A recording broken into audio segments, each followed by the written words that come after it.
Good morning. Right, we're just having a bit of swap about that tractor's going on that drill. Harvey's on the way to put the discs on. Need to put some legs back on the discs because they were off, so we were just doing some working some ground for stubble neeps. And there's seed in the back of this pickup from Ken.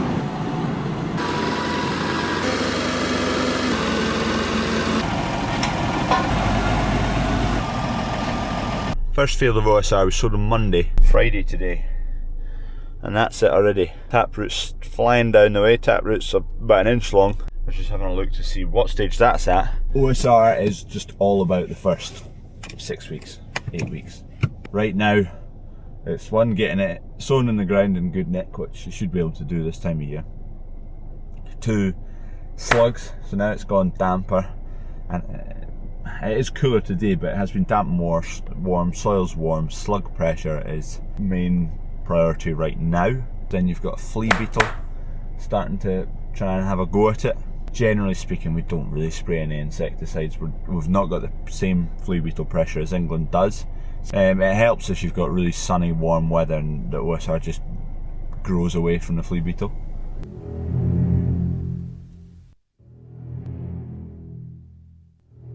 And then pigeons. Once you're through those kind of main issues, coming towards winter time here, if you've got established crops at winter, you're not home and dry, but it kind of feels like it.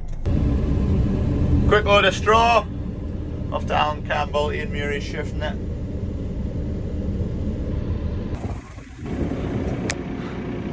Done. Boy had a small whoopsie there, and he's just fresh on the job, so I don't think he's feeling too good. Anyway, give him a hand getting sorted out a few straps, give him a few tips. Well, gotta start somewhere. Just little things like when you put your strap over and the shackle's lying lower than the hook, so you can't get it taut to stay on the strap. You can tuck in behind some of the netting on the bale, so when you go around the other side, your hook hasn't fallen off. Anyway, we got him sorted. His breakdown's not as bad. He'll get home, no bother. Just be there's a bent metal bar that'll need either straightened or replaced. Happens to the best of us. I've had plenty accidents. We need a digger. It's round that corner. We have trial pits to dig. That is the spec, so 1.5 metres deep, 600 by 600 mil minimum. I've got my tape measure, and there's a ditching bucket on the machine right now, so I'm just going to leave that on, so they're definitely going to be 600 mil wide. Oh, that's stiff as hell. And a bit of oil.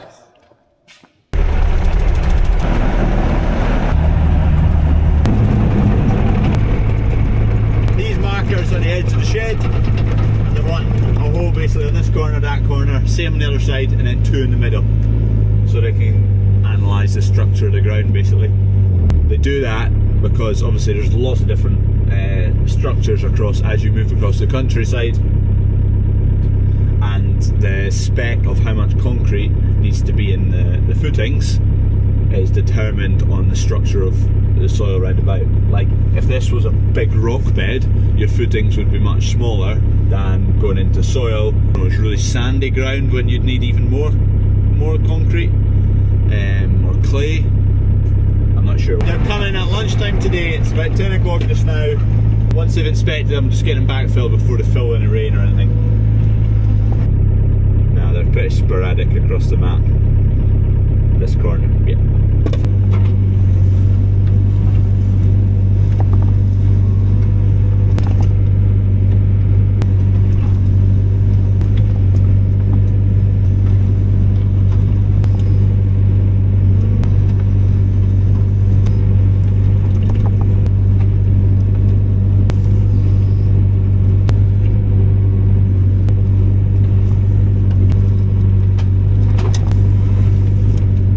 Near it, but I just want to get my eye into what 1.5 metres is. 700 mil, so we're halfway. Just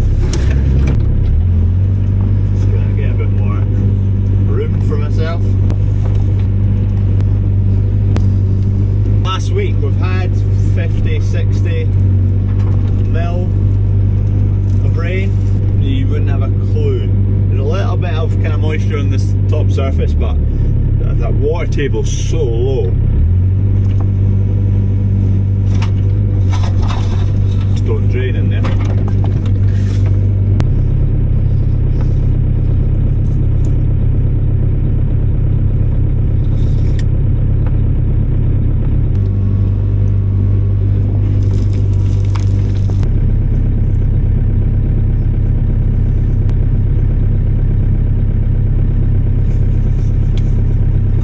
Hole number 1, done. 5 to go.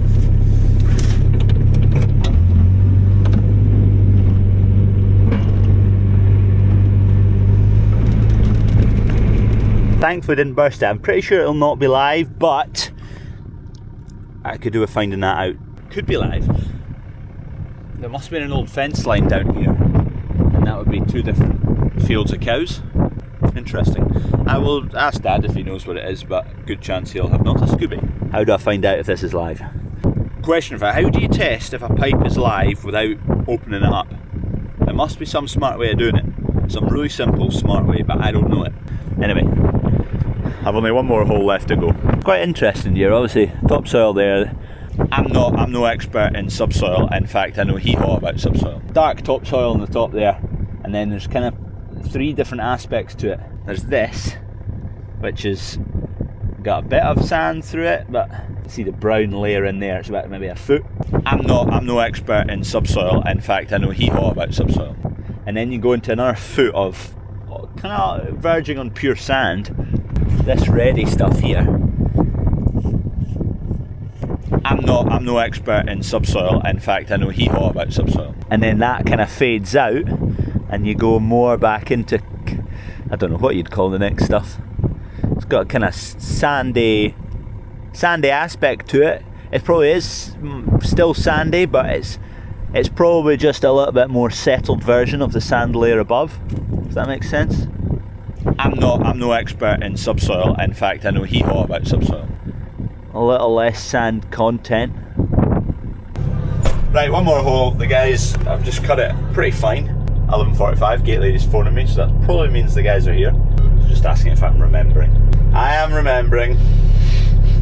Right, one more hole, and then these guys can have a poke and a prod at these holes and make some decisions, or take some information. Shallow pipe, that. I'm surprised it can't be live. We would have hit it with a subsoiler on that Hendrick before. There we go, one more hole, right in my stubble neeps.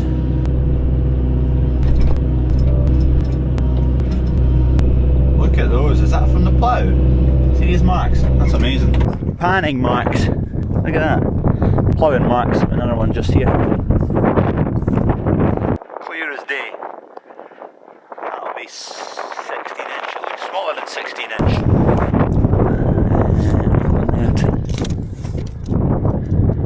It's a bit wider, maybe, have we got a plough set? Nah, it can't be the plough. Don't know what machine that is. Is it the discs? But we only had 2 legs on and they're miles apart. Subsoiler wouldn't make that mark. Too wide for the plough. Could have a measure up of some legs, but that's quite amazing, that marking.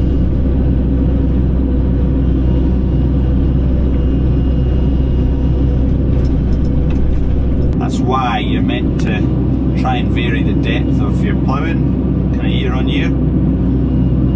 Because if you plough at the same depth every single year, you create that pan. You create a layer you're never breaking up. I've not actually spoken that much about the hens, other than showing you the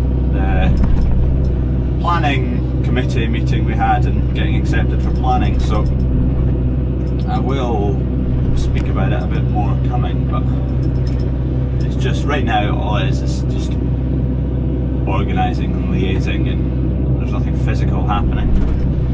What's tricky about it is we've never built a hen shed like this before.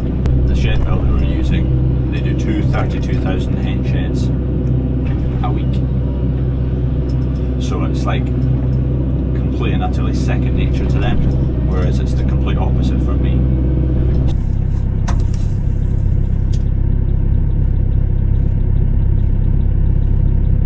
Just about there, at last bucket full I would think.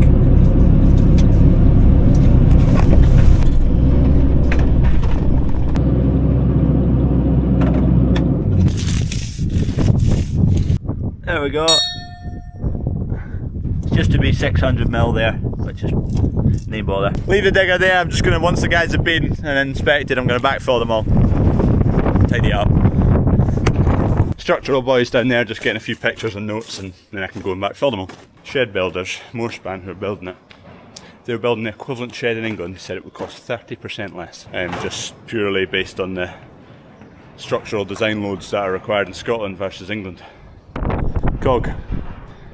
A couple of videos ago we were in about a mixer in the farm shop, and we found the issue that was completely stripped, that cog, and it's obviously designed to fail because it's the only part in the whole mixer that isn't steel.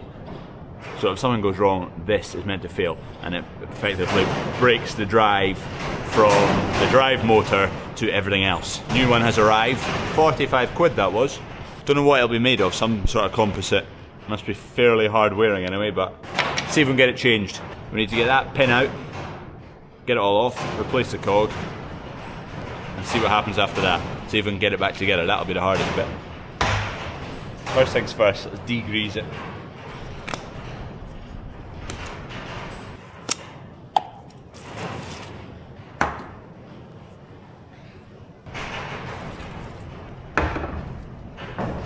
Apologies about the noise. It is a hell of a windy today, and there's a roof sheet rattling, and that door rattles, and the other door rattles. That is a beefy spring, that. A good bit of compression on there. How do I have a think? That's what I'm going to have to do. Just to get something. Oh, that doesn't feel sound. Oh, that feels scary. Okay, pin's loose now. I've left it hard to get at. Let's let that off and restart. It's actually not too bad in terms of compression. Just poke that out. Oh, the pin.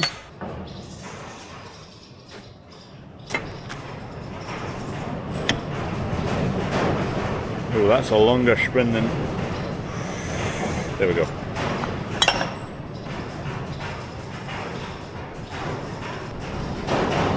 Keyway there. Try not to lose that. So that keyway is for that shaft. It's a washer which is non-keyway.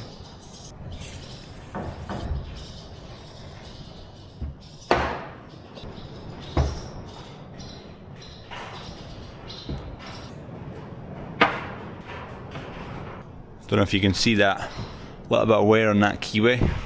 Hopefully just be able to swap it around. I'm just going to grind that little lip flap. Flap? Flat. Just need to take that off. Should be simple enough. The thing I'm worried about is, why did this strip? Is it just a case of over time it's because it's an old mixer, it's done a hell of a lot of work. So I was going to say, is this worn down gradually and then it's just not had the grip one day and stripped it? Or has something gone wrong and this has failed? Couldn't see anything else obvious in the mixer itself. So hopefully change this and that is it, done. I just have a feeling this is not the only issue. Ooh, is that pressed on there? No, we're all good. I wasn't expecting that. Interesting.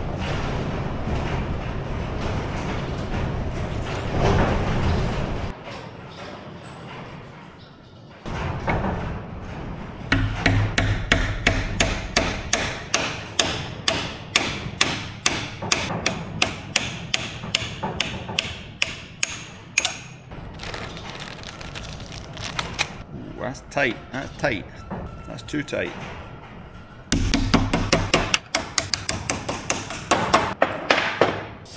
I didn't think about lining that up, you donkey.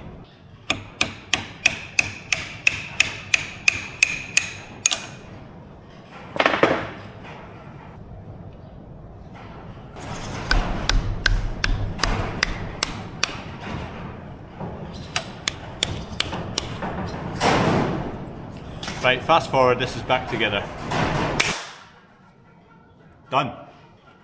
Give it back to my brother, he's going to put the rest back together. I didn't even do any weight saving and end up with spare parts. Not this time, usually.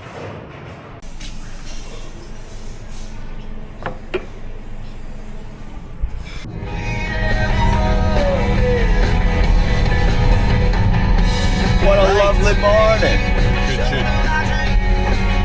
Let's go spray. Got a bit of barley and wheat to spray off. We're just going to do a few kind of little end rigs and patchy bits. Bulk of fields are really quite even, so don't really need sprayed off. And then we might get on to spraying some OSR PM. 95 km.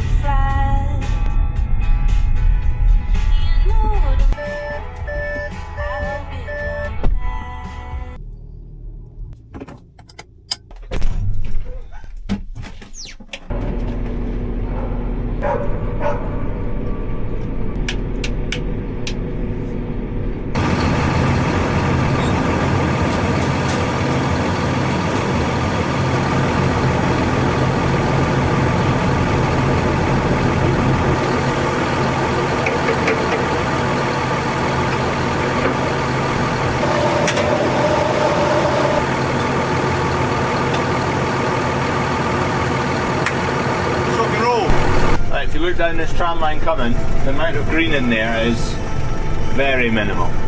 Very minimal. I've not got my booms on right now, I've got the little section on the end there to try and kill off some of these weeds on the end rig, on the headland. Crop looks okay. Yeah, I don't know. It'd be interesting to see what wheat yields at. I'm not convinced they're going to be fantastic. It had a lot of sunshine, but it just, I don't know. This is a nasty little disaster of a field. I like green there, little thin bits, but it's the same all the way up there. So we're going to do all of this field. It's only 4.5 hectares. I guess if I show you my good crops, I need to show you my crops. It definitely, the spray hurt it, and I keep thinking whether I made a mistake in my maths when I did this field for pre-em. I can't quite figure it out what went wrong in here. But you can see that the sprayer just reaches that seam there, so there's a bit of glare in the window, but I've maybe emptied out too aggressively.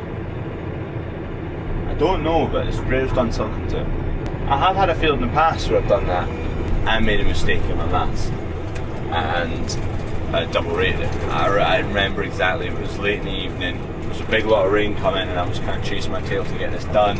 Double rate, loads of rain, the chemical must have washed into the soil to the seed. It was just a pre-em. I'm sure that was wheat in a field we've got wheat again in, so that could have been 5 years ago.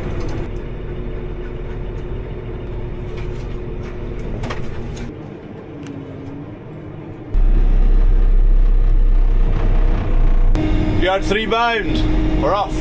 Dad's over there, he's fleeing about, sorting things out, moving some chemicals for me. This is the 4th field I've been in, but I'm just doing wee bits and bobs. So we'll do the hollow in this field, and then we've got one more field to do a bit of roundup.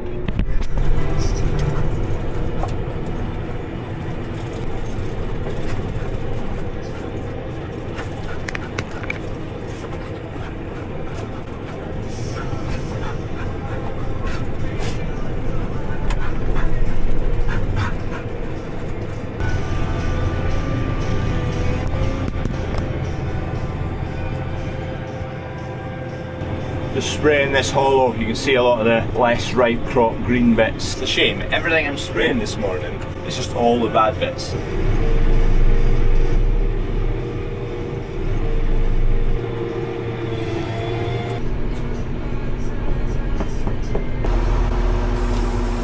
In OSR now, so this is the first field we sowed, it's been rolled, I'm spraying it now. Harvey's just entering another field to start disking. Kev's in that field there, finishing up the sowing. And Dunk's over that hedge there, rowing. And Dad is somewhere, unknown location. Do you know where the waffles go? They go along the day go. Way down how we build our breakfast down and say my love, love, love. The accuracy that the GPS is keeping us to, 0.2, 0.3, so 2 or 3 centimetres, it's walking back and forward from this centre line. That's what this is doing.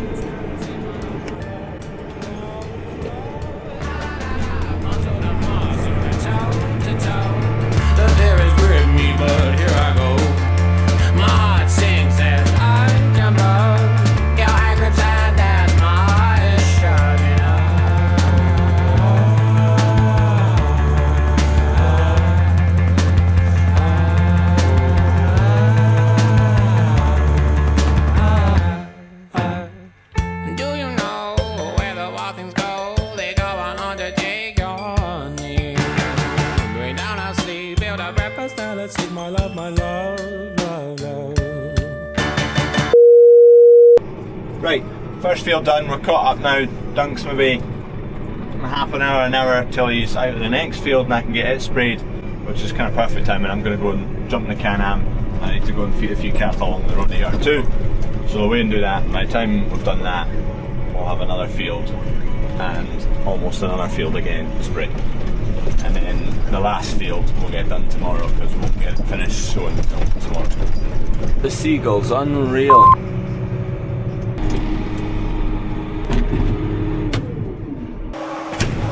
Right, all aboard.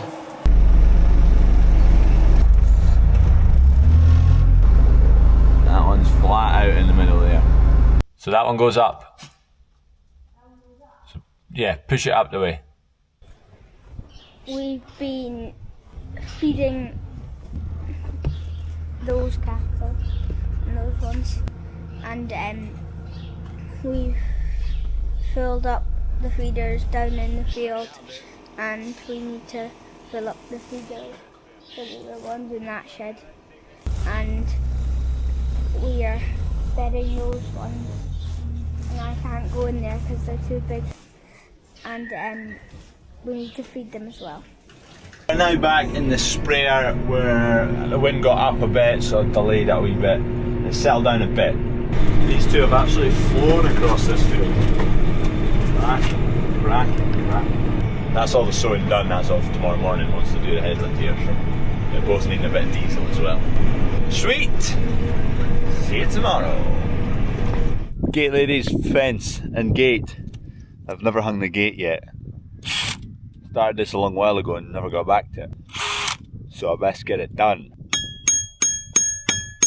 Oh, that's not bad.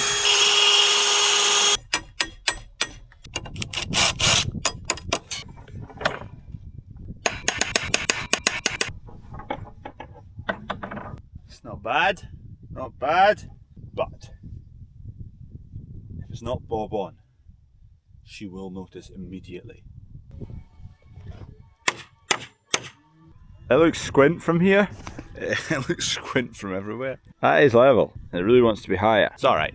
Looks alright from here. Let's finish off some other bits. So we need to do, I need to go get some stones. I think I'm going to put gravel here. Gate lady thinks it's just going back into grass. Maybe it should be. Maybe I shouldn't have dug this big hole in the first place. I just got carried away. The digger bucket was on. Like, nice wee bit there.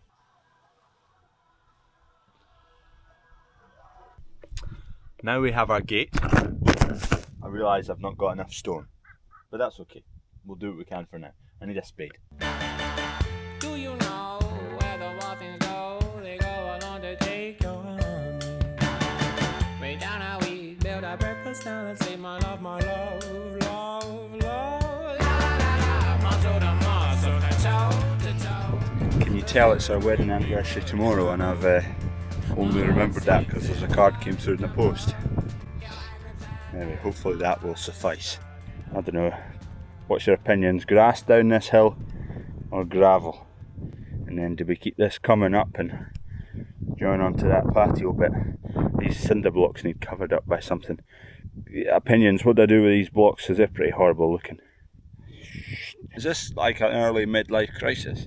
What's the point at which you start fiddling about with your garden? What a cracker of an evening, though. Oh, don't worry about that in the grass. Worry about your nice wall. Oh. It looks great. Inspect your wall. Sturdy as anything. Mm. Whoa! How sturdy are we talking? Oh, like absolutely solid. Like if Freddie and Emily come and play on it. There's no way it's going anywhere. Yeah, it looks really good. Thank you very much. You're welcome. Happy. That's your gift for tomorrow. Oh, I'll take that. That's fine. Oh, there we go. Survived another anniversary. We've made it. No seagulls were harmed in the filming of this video. There was a few seagulls harmed by the drill though. The last field I was in, there was a fair few puff of feathers kicking about. Either they got caught by the discs or caught by the drill.